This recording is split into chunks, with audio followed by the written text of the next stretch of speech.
I'm really so proud of our kids and staff. I don't think we could have played any uglier or sloppier on offense.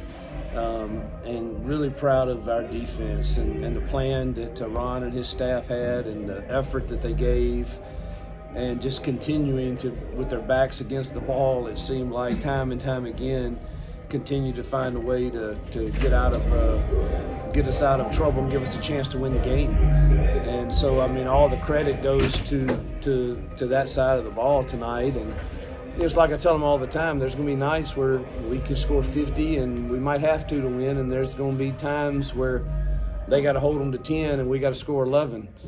And this was one of those nights with how poorly we played on offense. And, just listen, it's hard to win college football games when you play particularly good football teams. I think Cal has a good one. I think you'll see that as the year goes on. But just so excited for our kids. I think this is our first win ever in the state of California for Auburn, and so that's a memory for us. I like doing things that are first, and so really just proud of our kids and our staff and the effort and resilience that they showed to win a tough road game. When you think about everything that goes into playing this game at the time we played it, and let's see, at home right now it's 103. Is that right? Yeah. That's way past my bedtime, way past it. And but man, it's going to be exciting to watch the film and know that we can improve so much, particularly offensively. And man, defensively, I don't know if you guys noticed, but we were down Keontae and DK for a large portion of the second half, and had to play kind of shorthanded there. So I'm just really, really proud of the way our defense played tonight. Hugh, that go-ahead touchdown drive, you guys have had not a whole lot of success, and you walked down the field and scored a touchdown. What was the difference that you could tell on that drive for you? Well, truthfully, I thought the second half we had a good plan coming out of it, but we shot ourselves in the foot. We had 3 drives going in the second half, and we had a penalty on the reverse that killed that one. Then we had 2 turnovers. And I don't know how many possessions we got in the second half, but we kind of killed every one of them, and we really did the same things we had planned.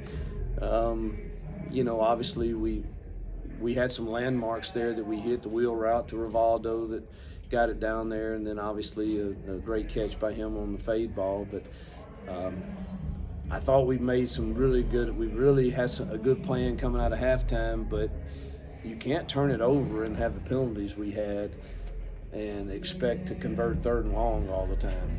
And so really that drive was, we didn't kill ourselves. With Jarquez back tonight, when did you know you would have him back? What was that process like of getting him back on the field? We're just glad to have him back. I'm not going to discuss the process, but excited to have him back. And thought he looked rusty though, and but I thought Damari was solid, and other than the turnover. And I'm gonna tell you, Jeremiah Cobb's got something to him now. He's got something to him, and it's gonna be hard to get all him. And Batee didn't get enough carries probably either. So we'll have to kind of evaluate how we're gonna handle that. What did you learn about your team tonight in this situation? Like turnovers, all those things, but they just kind of kept hanging around and found a way. There was no quit in us, and nobody. I didn't hear anybody griping and complaining or poor mouthing, or the defense getting on. The defense was constantly saying, "Coach, we got it. We got you. We'll get you another stop." And that's what it takes to be a really good football team. And we're a long way from being a great football team compared to some elite, but you found a way to win, and we can grow from that. And I think that's what this season's really about, is us finding a way to grow and get better each week. I know we got better defensively tonight. We took a step back offensively, and it's very uncharacteristic, the teams that we really take pride everywhere we've been in not having many penalties and not turning the ball over. And boy, tonight was not that. And we've got to be better than that. It seemed like every time there was a big play needed on defense, Eugene Asante was there. What a night he had. I don't know how many tackles he had, but he was in on a lot. And he played really, really hard. So did Nixon until he got hurt. And then, we were very thin at that spot. And we're going to need them to stay healthy this year. What is the injuries? Oh, sorry. I apologize. When you were rotating quarterbacks there, I know you talked about the read system for y'all so much. Do you think it was more on Peyton's side, more on the receivers? How did you kind of evaluate? Well, I didn't think Peyton was throwing it very well, truthfully. And now the last drive he did. He threw a great wheel route and then a great fade ball, and we just got to get more consistent with that. And so we were trying to, find a spark, and we had a good package for Robbie, and something happened. Oh, we had a really good drive going with that package, and then I don't know what happened. Jarquez went the wrong way on a little zone scheme, and it threw the whole timing off, and that kind of got us behind the chains. And we were just trying to look for a spark, and we never really found it, but we still found a way to score enough points to win.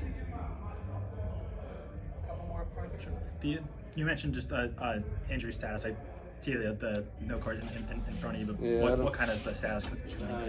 Keontae was cramping and couldn't play the second half. He came back out the last possession. That's the only possession he played in the second half. Stutz, I think, has got a ankle or a calf or something.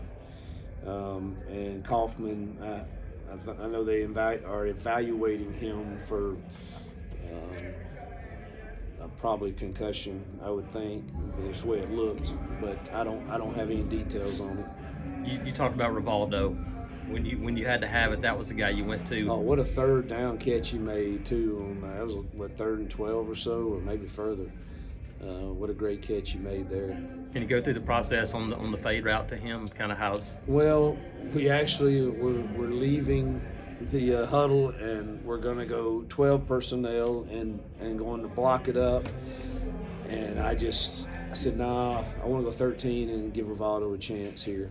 And because I knew they were going to go either Bear, Mike A, or Saul and 0. And even though Jake, I do think the run he had is good for that. I said, I just know it's going to be one-on-one. The second goal from the 5. A field goal is going to tie it. I just seen Rivaldo do that too many times in practice. And the last thing I just told Peyton, just make sure it's catchable, and he'll make a play, and he did. How much better is the growing process, or like trying to evaluate this when you're coming off a win instead of coming off a loss? Yeah, I think in our stage of our building this program, I think it's. I can go in there Monday and I can be hard on them. I can call them up, and by pointing out, look, this ain't gonna get it. And I think that's what you have to have, and you can do that much easier after wins than you can after losses. We'll point out what they did well too, but there's a lot that we cannot play like that offensively and expect to win football games on this schedule we have. What about Tiger Walk, the crowd, the atmosphere here Come for on, Auburn man. fans? I was blown away, honestly. I had no clue. And I told our team, and I mean this, that don't happen most places. Not for a trip like this. That just doesn't happen. And our fans are special. And I'm glad that our kids are seeing that, and I'm glad that they're playing hard and passionate. We're far from perfect, and we're not where we need to be and all of that, but they are. I do think our kids are playing hard for Auburn and for the Auburn people, and we don't take that for granted, man. That's special. It's not something that happens at a lot of places.